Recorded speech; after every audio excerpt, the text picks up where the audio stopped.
आज हालात ये हैं, रोजाना की मेरे पास न्यूज आ रही है, फोटोज आ रहे हैं, वीडियोज आ रहे हैं। आपकी कौम की बेटियां, हमारी कौम की बेटियां, मुसलमान बाप की लड़कियां, मुसलमान कौम की लड़कियां आज गैरों के साथ जाकर के जिना कर रही हैं। हम अफसोस करके क्या करेंगे?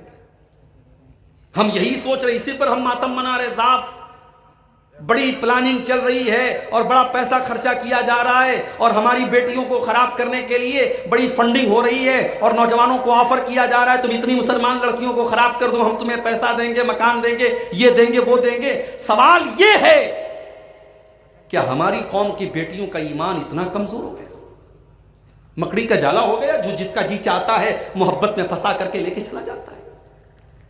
यहां तक मैंने खबरें देखी, मुसलमान लड़की है, गैर मुस्लिम ने उससे इश्क और मोहब्बत का चाल चली, उसके साथ जिना किया। और इतना ही नहीं, जिना के दौरान उस लड़की के मुंह से उसने अल्लाह को गालियां दिलवाई, रसूलुल्लाह को गालियां दिलवाई, उसका वीडियो बनाया है। कितनी मुसलमान लड़कियां हैं, उनके साथ जिना करती हैं, वो वीडियो बनाते हैं, ब्लैकमेल करते हैं, फिर उसका धर्म परिवर्तन करवाते हैं, उसके बाद वो इस्लाम छोड़ करके मुर्तद हो जाती है। कितनी ऐसी लड़कियां हैं मुर्तद हो गई, इस्लाम छोड़ दिया, 1 साल उसके साथ रही, 6 महीने उसके साथ रही, मन भर गया, दूसरे को बेच दिया उसने। कितनी ऐसी लड़कियां हैं, उसके साथ उसने शादी की, उसका धर्म परिवर्तन करवाया, इस्लाम से निकाला, उसको लेकर के गया, 1 साल रखा, 1.5 साल रखा, उसके बाद गला काट के मार डाला। अफसोस होता है मेरे भाई, हमारी कौम की बेटियां कहां जा रही हैं?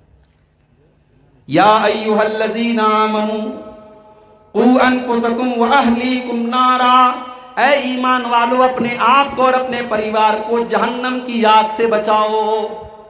आपने अपनी लड़कियों को आला तालीम तो दिलवा दी, ग्रेजुएशन तो करवा दिया, इंटर तो करवा दिया, मोबाइल तो उसको आपने थमा दिया, इंस्टाग्राम चलाना आपने सिखा दिया, व्हाट्सएप चलाना आपने सिखा दिया, मगर आपने अपनी बेटी को ईमान की अहमियत न सिखाई, आपने अपनी बेटी को इस्लाम का मकाम न बताया, आपने अपनी बेटी को तौहीद के बारे में न बताया, आपने अपनी बच्चियों को, आपने अपनी बेटियों को इस्लाम के बारे में कुछ भी नहीं बताया। आज कितने गाँव है झारखंड के अंदर, कितने गांव है झारखंड के अंदर जहां ईद की नमाज में, अहले हदीसों के यहां ईद की नमाज में औरतों का इंतजाम नहीं है। अब्दुल गफ्फार साहब की बातें आपको कड़वी लग सकती हैं, आप अली मुर्तजा फैजी साहब से जाकर के पूछ लीजिए, जाइए आप अब्दुल रहमान फैजी साहब से जाकर के पूछ लीजिए, आपके इलाके के बहुत बड़े आलिम दीन मौलाना अब्दुल अजीज हक्कानी साहब जो इस वक्त बहुत बीमार है, उनके हक में दुआ कीजिए, अल्लाह उनको शिफाए कामिल आजिल अता फरमाए। आप इन उलमा से, इन मुफ्तियों से सवाल कीजिए, मौलाना ईद की नमाज में औरतों को ले जाना कैसा है? जवाब मिलेगा बहुत जरूरी है, बहुत ज्यादा ताकीद है। इतनी ताकीद है, नबी ने फरमाया अगर औरत पीरियड में है तब भी ईदगाह जाए। मस्जिद में तो नहीं लेके आते ना, पीरियड में हराम है अक्सर उलमा के नजदीक, लेकिन ईदगाह में जाएगी, नमाज से अलग रहेगी, लेकिन साल में एक बार इमाम जो दुआ कर रहा है सारी उम्मत के लिए, उस दुआ में शामिल होगी वो औरत। पूछा गया अल्लाह के नबी, एक औरत के पास चादर नहीं है क्या करेगी? आपने फरमाया अपनी पड़ोसी से चादर ले ले, अपनी सहेली से चादर ले ले, लेकिन ईदगाह में जरूर जाए। ओ लोगो, तुम किस चीज की अहले हदीस हो?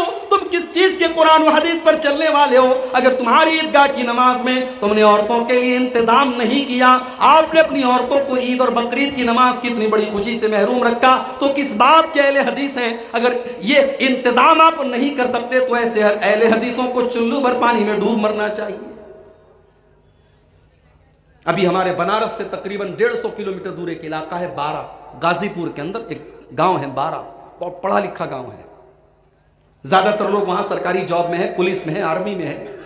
रमजान के पहले एक मेरा प्रोग्राम हुआ, मुझे लोगों ने कहा मौली साहब थोड़ा सा आप इस पर भी बोल दीजिएगा, हमारे यहाँ ईदगाह में औरतों का इंतजाम नहीं होता, बहुत बड़ी ईदगाह है लेकिन औरतों के लिए इंतजाम लोग नहीं करते।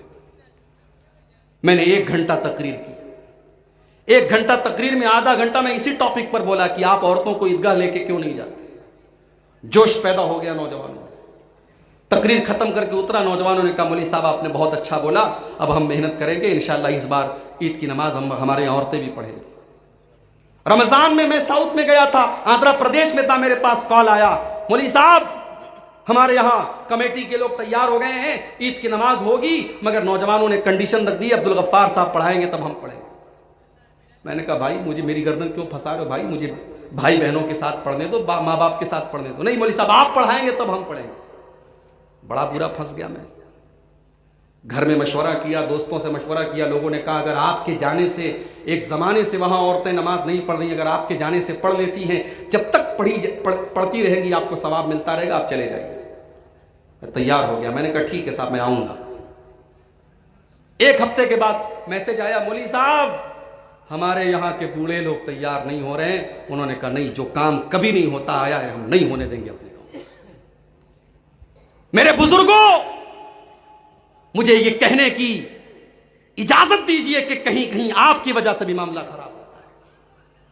कहीं कहीं नौजवान जब सही रास्ते पर चलता है तो ये बुजुर्ग बजाय उसके हौसला अफजाई करने के उसके रास्ते का रोड़ा बन जाते हैं, और ये बुजुर्ग कहते हैं साहब ये काम हमारे जमाने में कभी नहीं हुआ है। जरूरी नहीं है कि आपके जमाने में कोई काम नहीं हुआ है तो वो गलत था। देखा यह जाएगा कि ये काम कुरान के मुताबिक है कि नहीं, ये काम हदीस के मुताबिक है कि नहीं, ये काम रसूलुल्लाह की शरीयत और सुन्नत के मुताबिक है। नहीं होने दी वहां औरतों की नमाज। लोगों ने माजरत कर ली, नौजवानों ने कहा कि हम बूढ़ों से, बुजुर्गों से हम पंगा नहीं ले सकते। हमारे यहाँ के सारे बुजुर्ग अड़ गए कि नहीं साहब हम होने नहीं देंगे। कितनी आपके अहले हदीसों की बस्तियां हैं ना, ईद की नमाज में औरतों का इंतजाम नहीं है। ऐसा भी नहीं कि साहब बड़े गरीब लोग हैं, पैसे वाले लोग हैं, करोड़पति लोग हैं, हर दूसरे घर में 4 व्हीलर मौजूद है, मगर ईदगाह में औरतों के लिए अरेंजमेंट नहीं है। नहीं हो रहा है, नहीं कर रहे हैं। क्यों नहीं कर रहे हैं आप? आज तो बेचारे उन मौलवियों की जुबान भी चलने लगी है जो कल तक फतवा देते थे। आपके बिहार का एक मौलवी, उसने आज से तकरीबन 10-15 साल पहले एक तकरीर में कहा था कि वहाबियो, अहले हदीसो, तुम बार बार कहते हो कि औरतों को मस्जिद में भेजो, तुम अपनी औरतों को हमारी मस्जिद में भेजो, हम 9 महीने बाद तुमको रिजल्ट दिखा देंगे। इतनी बेहयाई और इतनी गंदी जुबान एक मौलवी ने इस्तेमाल की थी। आज उन मौलवियों की जुबान भी चलने लगी है। मुस्लिम पर्सनल लॉ बोर्ड का बयान आने लगा है कि अगर पर्दे का इंतजाम है तो मस्जिद में औरतों के लिए भी इंतजाम होना चाहिए, क्योंकि अब जमीन खसक रही है नीचे से। अब एहसास हो रहा है कि अगर औरतें मार्केट जा सकती हैं, शॉपिंग मॉल जा सकती हैं, घूमने फिरने जा सकती हैं, तो फिर वो मस्जिद में क्यों नहीं जा सकती हैं? जुमा की नमाज में आधा घंटे की तकरीर मौलवी साहब मेहनत से तैयार करके आते हैं, क्या उस आधा घंटे की तकरीर को मर्दों को ही सुनने की जरूरत है कि औरतों को सुनने की जरूरत नहीं है? आप तो माशाअल्लाह कार चलाते हुए भी तकरीर सुन लेते हैं। आप तो दुकान पे बैठे हैं, कान में ईयरफोन लगाया है, आपने सुन लिया। औरतें बेचारी तो घर में बैठ के सीरियल देख रही हैं, टीवी देख रही हैं, फिल्में देख रही हैं। अगर उनको दीन की बातें सुनने का अगर मौका मिल रहा है मेरे भाइयों, तो आपको कोई हक नहीं है कि उनसे महरूम करें। आप अपनी मस्जिदों पर औरतों का अरेंजमेंट कराओ। कोई मस्जिद ऐसी नहीं होनी चाहिए जिसमें औरतों का इंतजाम न हो। कोई ईदगाह ऐसी नहीं होनी चाहिए जहां ईद और बकरीद की नमाज में औरतों का इंतजाम न हो। अगर बचाना है अपनी कौम को लव ट्रैप से, अगर बचाना है अपनी कौम की बेटियों को इर्तिदाद के फितने से, तो अपनी कौम की बेटियों को इस्लाम बताओ, इस्लाम सिखाओ। और कैसा इस्लाम सिखाओ? हमारे यहाँ लड़कियों की तालीम, दीनी तालीम के नाम पर क्या होता है? मौलवी साहब को बुला लिया, कुरान पढ़ा दिया, हो गया। रट्टू तोते की तरह उसने कुरान पढ़ लिया। कुरान का मतलब क्या है, कुरान क्या कहता है, इससे कोई मतलब नहीं होता। रट्टू तोते की तरह कुरान पढ़ लिया। दीनी तालीम सिखाओ।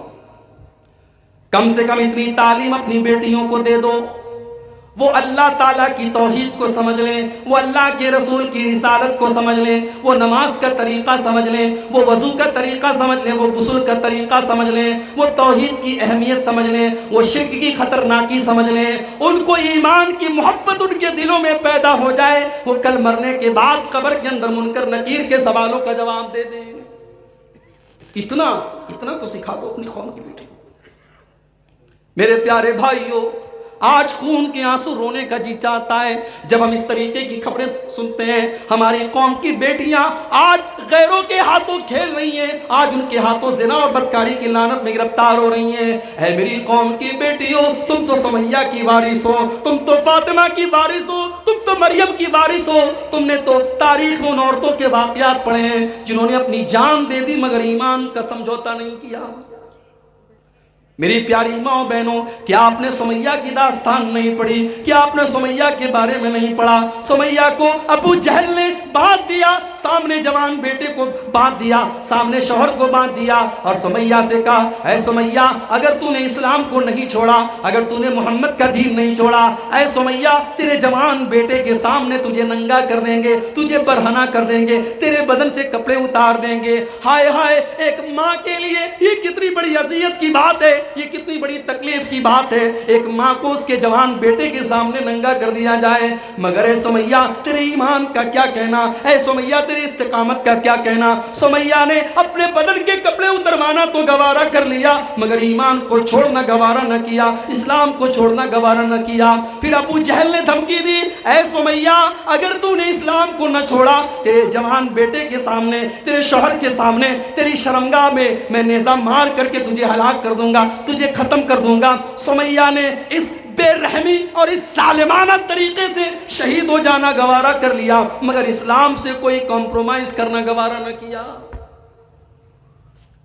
हम उस कौम की विरासत है हमारे पास और आज हमारी कौम की बेटियों को हमें समझाना पड़ रहा है। इश्क और प्यार के नाम पर तुम्हें कहीं फंसने की जरूरत नहीं है, तुम्हें इस्लाम को छोड़ने की जरूरत नहीं है, हमें बताना पड़ रहा है। क्या इस्लाम कोई इतनी सस्ती चीज है उसको कोई प्यार मोहब्बत इश्क लव के नाम पर हमसे छुड़वा दे? नहीं मेरे भाई, अल्लाह की कसम आपके घर में कोई दौलत हो या ना हो, आपका मकान आलीशान हो या ना हो, आपके पास दुनिया की दौलत हो या ना हो, कल अल्लाह की बारगाह में, कल क़यामत के दिन जब अल्लाह पूछेगा मेरे बंदे तू क्या लेके आया है, अगर आपने कह दिया हाय अल्लाह मैं तौहीद की दौलत लेकर के आया हूँ, मैं ईमान की दौलत लेकर के आया हूँ, ये दौलत कल आपको जहन्नम की आग से बचाएगी। और आप करोड़पति थे, आप अरबपति थे, आप पाकुड़ के सबसे बड़े दौलतमंद थे, कल अल्लाह की बारगाह में जमीन भर के सोना भी आप लेके आ जाए, अगर आपके पास ईमान की दौलत नहीं है, अगर आपके पास तौहीद की दौलत नहीं है, आपको जहन्नम की आग से कोई नहीं बचा सकता। अल्लाह ने फरमाया इन्नल्लज़ीना कफरू व मातू व हुम कुफ्फारुन फलन युक़बल मिन अहदिहिम मिलउल अर्ज़ि ज़हबा। जो लोग ईमान के बगैर दुनिया से चले गए, कल अगर वो जमीन भर के सोना भी ले आए, फलन युक़बल मिन अहदिहिम मिलउल अर्ज़ि ज़हबा, जमीन भर के सोना ला करके भी वो जहन्नम की आग से नहीं बच सकते। अपनी कौम की बेटियों को बचाओ मेरे